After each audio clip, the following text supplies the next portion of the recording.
We're standing now on Stevens Knoll, named after Captain Greenleaf T. Stevens, commander of the 5th Maine Battery that occupied this position on July 1st, 2nd, and 3rd, 1863.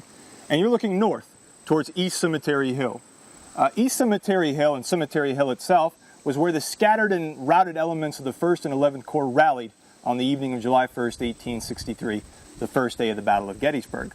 And those same troops, primarily men of the 11th Army Corps, would continue to hold that position on July 2nd, 1863. And from their position on the hill, they could clearly hear the sounds of battle rumbling to the south, near where the fighting was taking place at Little Round Top, the wheat field, and peach orchard. It wouldn't be till that fighting was over, around 8 o'clock in the afternoon, that 2,500 Confederates, men from North Carolina led by Isaac Avery, and the famed Louisiana Tigers, moved in an assault against Cemetery Hill from your right to your left, driving back elements of those Union defenders, and even briefly reaching the summit of East Cemetery Hill itself. For a moment, it appeared as though Confederates would capture one of the critical terrain features in the Gettysburg battlefield.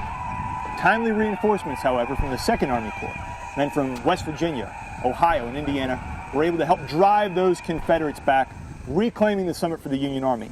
And throughout the remainder of the Battle of Gettysburg, the Union Army of the Potomac would be able to hold on to that commanding ground just behind me.